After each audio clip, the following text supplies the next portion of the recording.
Ada sebuah teori yang bisa memudahkan kita mengenali kualitas dari suatu perbuatan ketika seseorang itu melakukan sesuatu atau menyampaikan sesuatu. Apa aja itu? Ini dia.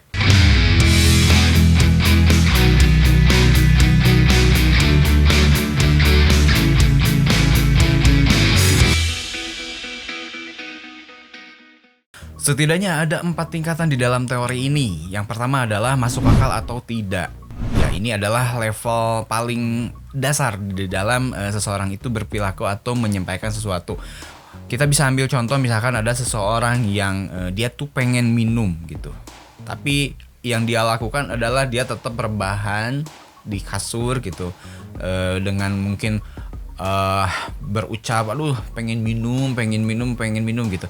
Terus dia berhayal untuk meminum sesuatu. Nah, ini sangatlah perilaku yang tidak masuk akal gitu. Karena kalau misalkan dia pengen minum, yang masuk akal itu adalah dia bergegas untuk pergi ke dapur, ambil gelas, terus samperin dispenser, terus buka keran airnya, dan dia bisa minum lah di saat itu gitu ya.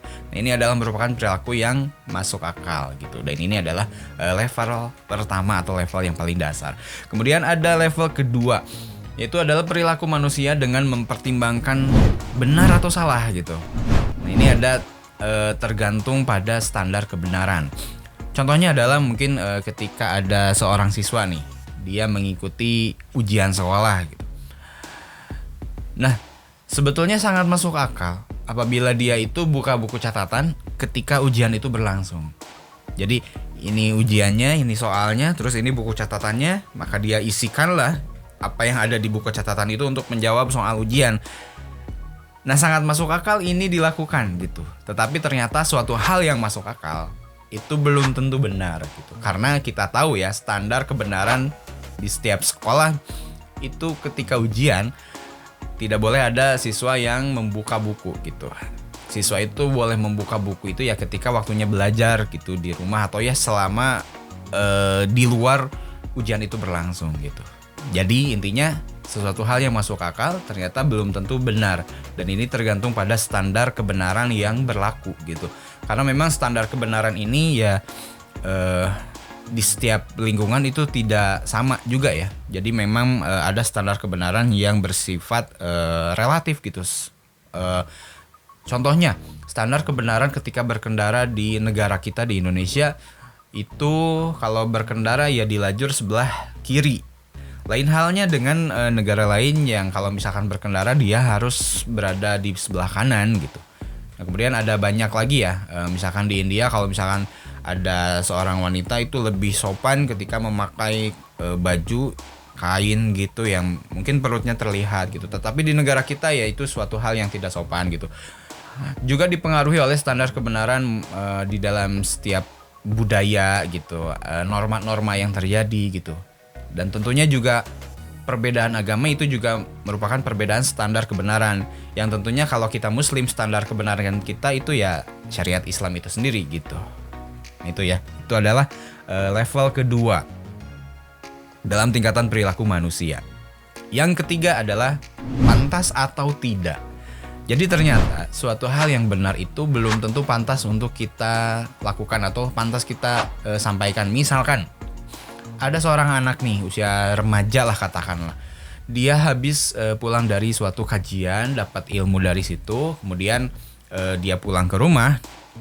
Mungkin kebetulan melihat orang tuanya atau katakanlah ibunya gitu. Ibunya berperilaku tidak sesuai dengan apa yang materi kajian dia dapatkan gitu di tempat kajian. Nah, sontak si anak ini menegur dan menasehati ibunya gitu. Secara langsung, secara mungkin sangat tegas gitu, tanpa memperhatikan kesopanan, tanpa memperhatikan adab-adab seorang anak bagaimana berbicara kepada ibunya. Nah, di sini walaupun apa yang mungkin dikatakan oleh si anak ini benar karena sesuai kajian tadi, tetapi ya itu tidak pantas dilakukan. Seorang anak itu menegur dengan secara frontal kepada ibunya sendiri gitu. Ini tidaklah pantas dilakukan. Jadi memang ada suatu hal yang bisa membuat kebenaran itu disampaikan dengan pantas atau tidak, dengan memperhatikan adab-adab, sopan santun, dan situasi juga kondisi begitu. Yang kemudian yang terakhir nih adalah memperhatikan estetika dan efektivitas gitu. Jadi biasanya kalau seseorang itu lebih cerdas, lebih berwawasan, ketika dia mau menyampaikan sesuatu, akan mempertimbangkan, akan memperhatikan estetika untuk dia sampaikan gitu. Dalam dia berbicara, dalam dia berbahasa, memilih gaya bahasa gitu. Dia lihat kondisinya bagaimana. Mungkin dia sedang berada di suatu podium yang di situ ada audiens, di mana audiens itu mungkin katakanlah VIP ya gitu, orang-orang yang lebih elit gitu, lebih intelektual, maka dia akan mengatur estetika pembicaraannya, mengatur estetika bahasanya untuk lebih senada, memperhatikan audiensnya seperti apa dan momentum apa yang sedang berlangsung gitu. Yang juga dia akan memperhatikan efektivitas dari kata-kata yang dia gunakan, yang dia pilih ya dari diksi bahasanya. Bahasa seperti apa, kata-kata seperti apa yang akan lebih efektif dalam menyampaikan informasi yang dia berikan gitu. Nah, ini adalah level keempat ya, level tertinggi dalam tingkatan perilaku manusia di dalam teori ini gitu. Nah, itulah tadi tingkatan perilaku manusia.